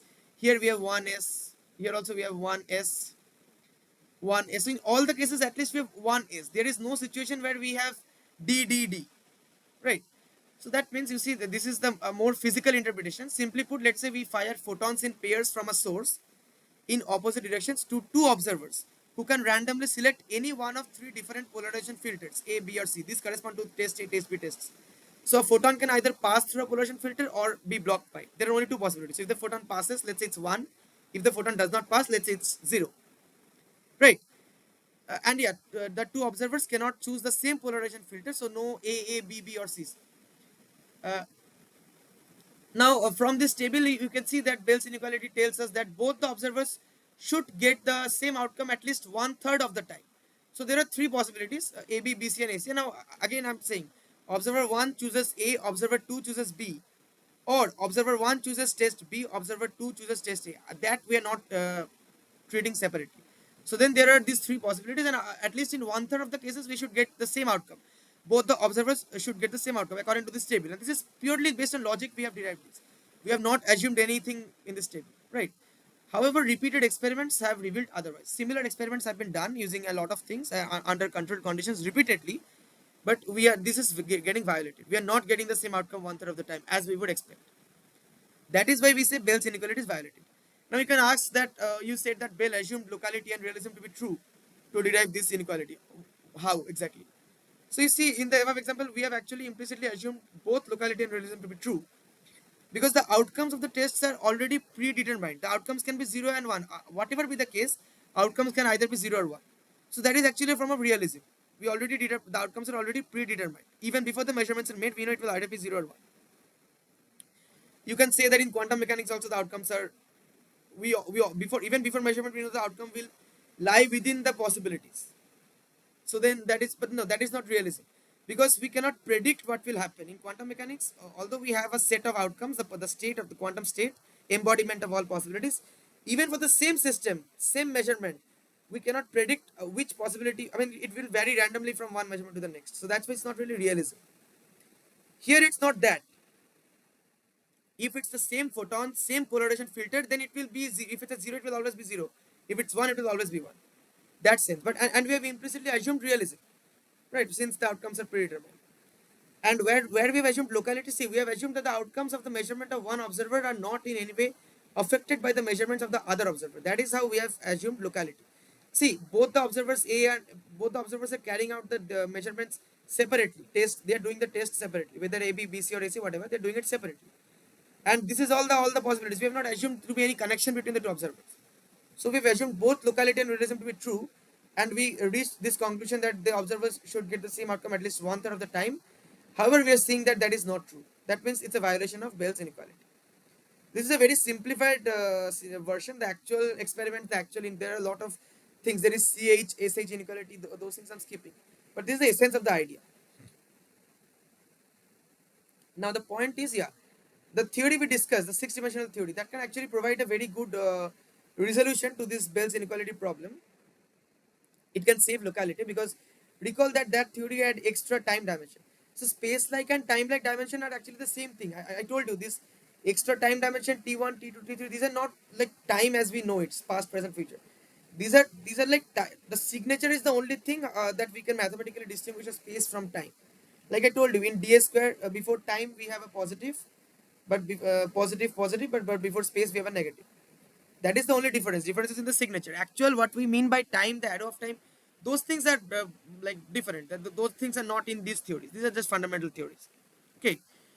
So yeah, now this theory has extra time dimensions, right? Six dimensional theory. So let's consider the idea is like why extra time dimensions can help us save locality, even in light of the results of Bell's of these experiments, which violate Bell's inequality. So here we are giving a toy example just to make you understand. Consider a 2D universe, 2D space-time with one space-like and one time-like dimension, x1 and t1. Now let's say that this two-dimensional universe is space-time is embedded in a three-dimensional space-time. Just like our universe, the one we can access is actually four-dimensional, three space and one time dimension, but it's actually part of a much larger six-dimensional universe. That's according to the theory. I mean, we also have another four-dimensional space-time with three time and one space dimension that we cannot perceive. Similarly, let's assume that this two-dimensional spacetime x1 t1 this is actually part of a much more larger three-dimensional spacetime which has one more time dimension t2 x1 t1 t2. But this t2 is not perceivable to beings living in this two-dimensional spacetime x1 t2. I think the picture is clear to you. Now, let's say two spacetime points A and B are separated by a spacetime interval dA square greater than 0. I should have said greater than equal to 0 is also fine. Okay. So ds square will be how will we define the spacetime interval? Now see here we have two dimensions of time. So c square dt2 square plus c square dt1 square, and we have only one space dimension, so minus dx1 square. Of course, negative before space, positive before time. That is the convention we are following. So since the above space-time interval is greater than or equal to 0, now this is where we have assumed ds square is greater than or equal to 0. Just an assumption. That means the events are local. Why? Okay. See, ds square is a space-time interval. So here, time before time we have positive sign, before space we have negative sign. So if ds square is greater than or equal to 0, I mean, let's say greater than 0, that means the separation in time is more. I mean, this dt2, dt1, these things are more because we have positive, and the spatial separation dx1 square, whatever, this is less because it's a negative. Because if dx1 square was larger than these two, then ds square would be negative. Then this would be negative. Because, say, we have, say, something is a minus b. A is the time separation, B is the space separation. So if this thing is positive, then obviously A should be greater than B. If B is greater than A, then A minus B is negative. Right? Very simple logic. So ds square greater than 0 means time, the two events are separated in time. That means one event happens now, one event happens after a sufficiently long time. But they are very close in space. That means even if one event influences the other event, it happens locally because there's a lot of time between the events. So influence has a lot of time to travel from event A to event B, from one event to the other, and they're not very much separated in space. So they're very nearby. So if you are given a long time, and if you're not, and if you're asked to go move to a very nearby location and you're given long time, you can easily do it. No question of non-locality, faster than light interactions. That is the basic idea. See, this is actually mathematics. I'm not going into the mathematics of relativity. Why we mean by this light cones? The best way to understand is actually light cones. Time like, space like, and light like intervals, light cones. But even without going into all of those mathematics, even you can understand from looking at the structure of the way we have defined the space-time interval, why ds square greater than 0 would mean the events space-time points A and B, which define two events A and B, they are local. So we have assumed ds square greater than 0. Now let's assume that dt1 equal to 0. So this is an assumption. Now why is this a valid assumption? Because yeah, in general dt1 may not be 0, but we're just saying that for a moment, let's say that the two events are simultaneous in our space-time, because x1 t1 is a space-time which we can perceive, t2 we cannot perceive. So dt1 equal to 0 means t1 in our space-time both the events are simultaneous. There is no time difference between them. I mean, that means we are this is not a general in general this may not be true, but we can have this assumption anyway, right? So let's say two events are simultaneous. They're separated in space, but they're simultaneous in to us, because all we know is t1 and x1. We don't know t2. So if we put dt1 equal to 0 in this equation for space-time interval, what we will get? We will get c square dt2 square minus dxn square, and we have assumed ds square greater than equal to 0. Right. So here's the magic. Here's the catch. So this is what we are getting. Right. but consider the projection from the 3D spacetime to the 2D spacetime that we can perceive. So the beings that are living in this 2D spacetime in x1 t1, they don't know what is t2. They cannot measure, they cannot perceive t2. So for them, dt2 will anyway be 0. So we have to put dt2 to be 0 here. And if we do that, so all we are left with is negative dx1 square. Now dx1 square, it's a square term, it will always be positive. So that means negative dx1 square will be negative because dx1 square is positive. That means ds square is negative. Now we assume ds square to be greater than 0, but we are getting ds square to be less than 0 when we are ignoring the extra time dimension. That means this is the basically the, and ds square less than 0 means the events are non-local. Why? Again the same argument, ds square less than 0. So that means here the separation in space is very large. There is a negative sign before the space spatial separation, and separation in time is very small. That's why it's negative. That means some influence is happening even though the events are very much far away in space, but it's taking very less time. That means it's non-local, roughly speaking. So recall that originally in the three-dimensional space-time, d square greater than 0. This indicates a time-like separation, meaning space-time points A and B are causally connected. There is no non-local or faster than light interaction between them. However, in the perceivable 2D space-time that we can perceive, where we are not considering the extra time dimension t2, there we are getting for the same thing, we are getting d square less than 0. Now what? Indicating a space-like separation, which means A and B are not causally connected. Now, if we still see some interaction between A and B in the two-dimensional universe, we would conclude that our universe is non-local. And this is in perfect agreement with all these experiments that violate Bell's inequality. But the addition of an extra time-like dimension that we cannot perceive currently, this resolves this issue because A and B are causally connected in the larger space-time. I told you, right? So this is a toy example, but I told you like there's a four-dimensional universe, our universe, with three space and one time dimension. There's another 4D universe with three time and one space dimension, which we cannot perceive. So maybe even when in our world it's appearing like A and B are non-local interaction between A and B, but the information is actually passing through that 4D universe, the other four-dimensional universe, which has three time and one space dimension. And that universe, I already told you, the dimensions are very small as compared to our universe. That's the reason we cannot perceive it in the first place. So since the dimensions are very small, that kind of, it's not actually violating locality. Locality is still conserved. You see, I've written it here somewhere.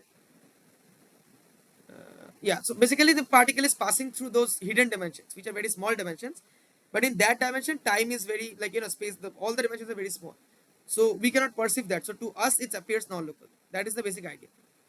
Okay, this is, I think we can skip this. This is just like a ending note. But since we're discussing 100 years of quantum mechanics, I think we can spare a few more minutes to this video. I don't know how many of you are still here, but anyway.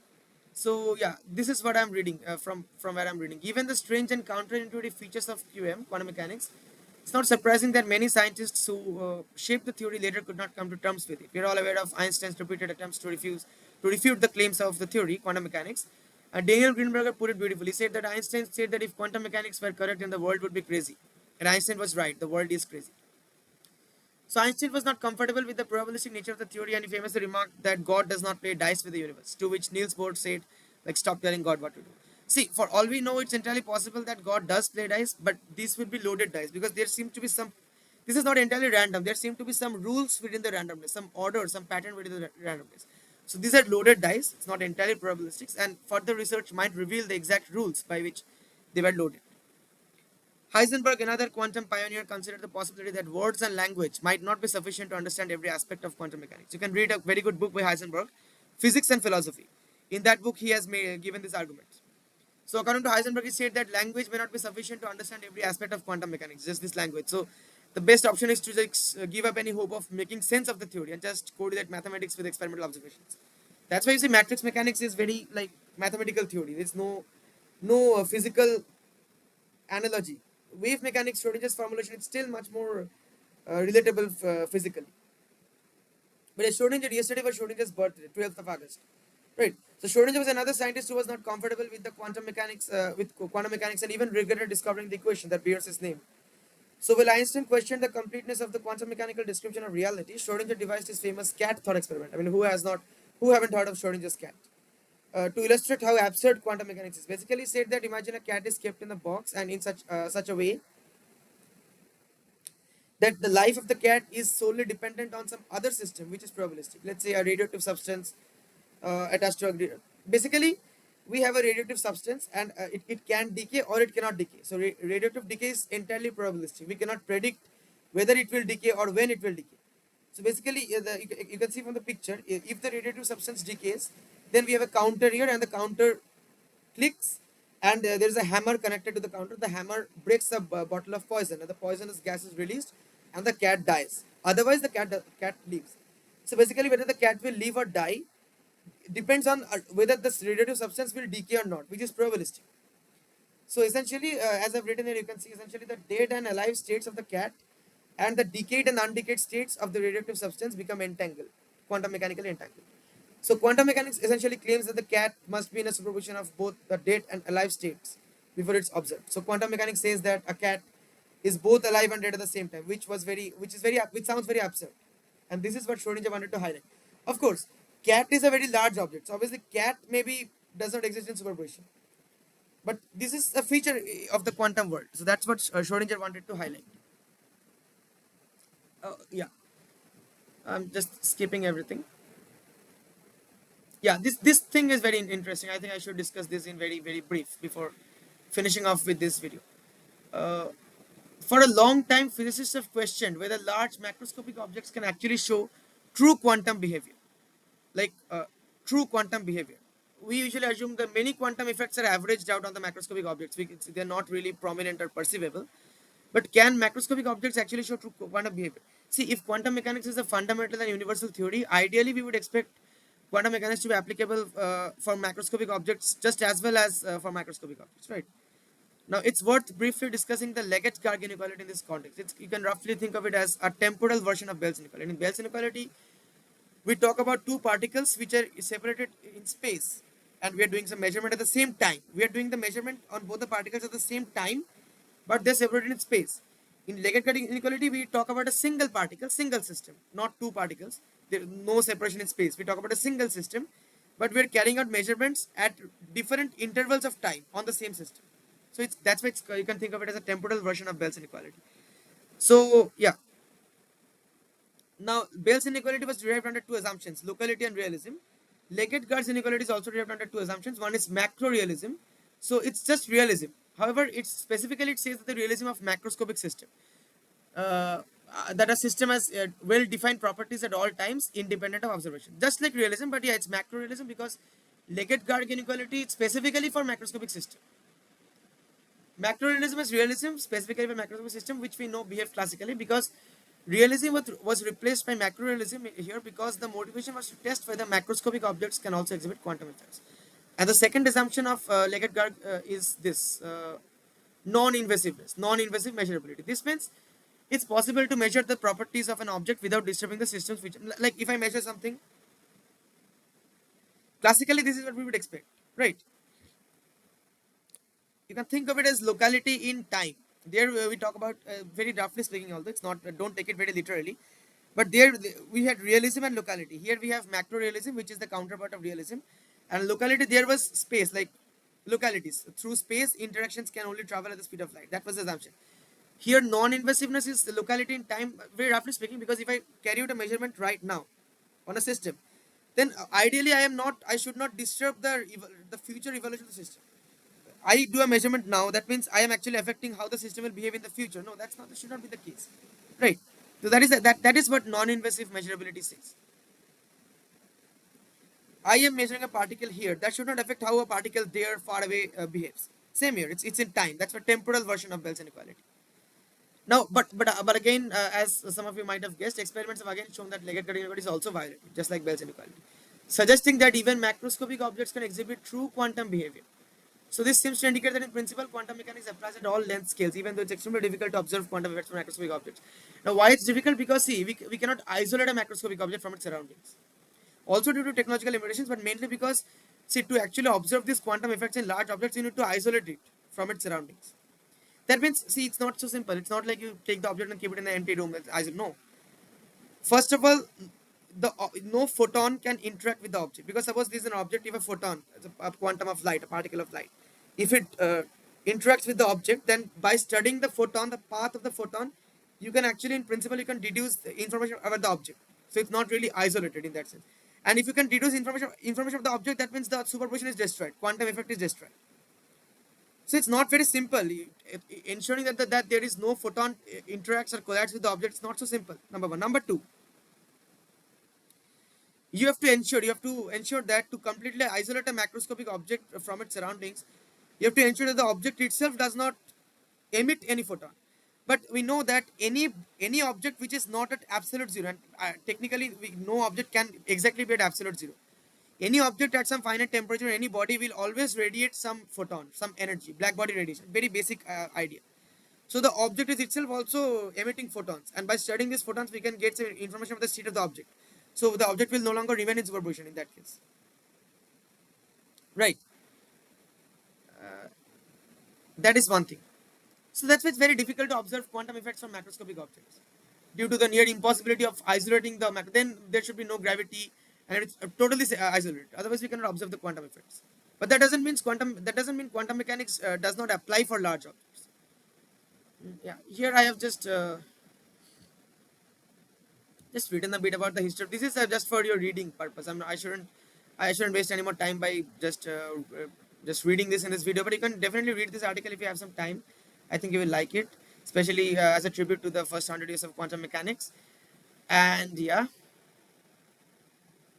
here we have the what we call the Bronstein cube. So see, it all starts with classical mechanics. This is by my cursor. This is the origin, and we have three axes. But no, these are not x, y, z. This is one axis is h bar, which is reduced Planck constant. And if you move along this axis, I mean, in the limit of the Planck's constant, we get quantum mechanics. Obviously, one axis is g, which is Newton's gravitational constant. So if we move along this axis, we will get Newtonian gravity, the classical gravity, right? The other axis is c, or in some interpretations of the Bronstein cube, it's written 1 over c. Just a dimensional convenience. It's not, doesn't matter. C is the speed of light in vacuum, which is constant. So it's the relativity axis, because that's the special relativity, all about c. To keep speed of light special relativity, actually it was developed, formulated, because there was a contradiction between classical physics, two theories, like mainly one is Newton's gravity, one is electromagnetic theory.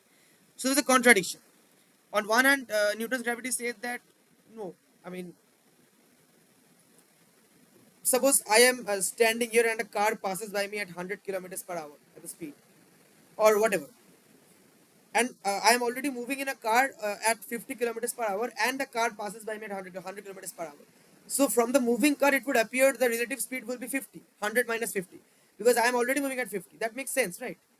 But light was something, electromagnetic wave, that light, from in electromagnetic theory, the speed of light was constant. And apparently, electromagnetic theory predicted that even if you're moving or if you're at rest, the speed of light to you will always be constant, which doesn't make sense in Newton's mechanics. So there was a contradiction.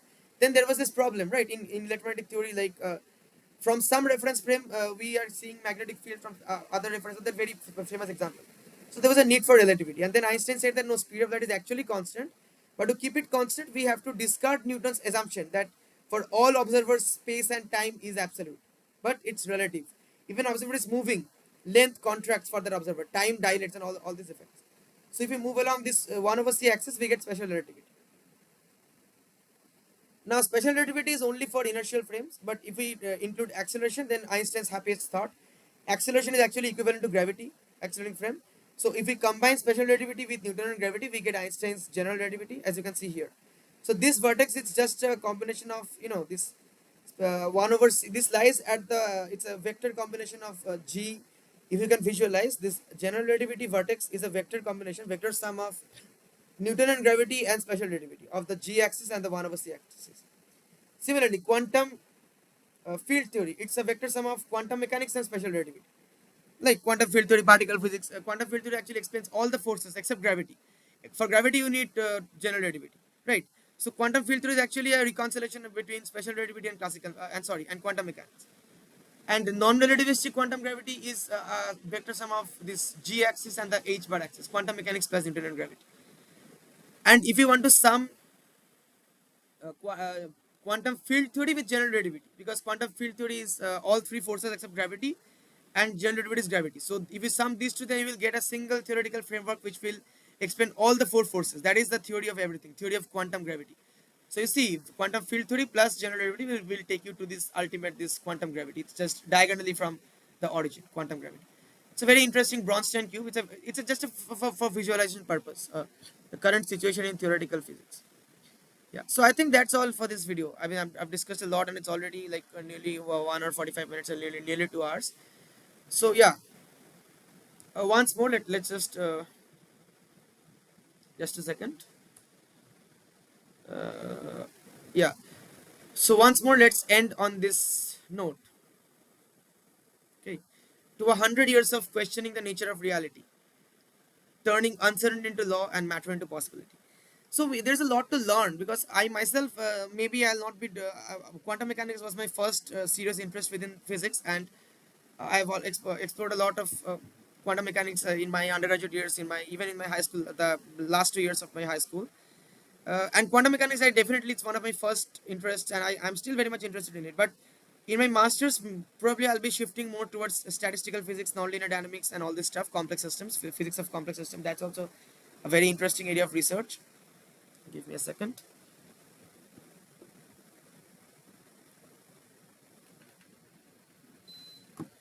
Yeah, I'm sorry for the interruption. So yeah, but yeah, I mean, that's what I'm saying. Not all of us will do research in quantum mechanics in the future. Most of us probably will not. Most of you are watching the video, even I will not probably.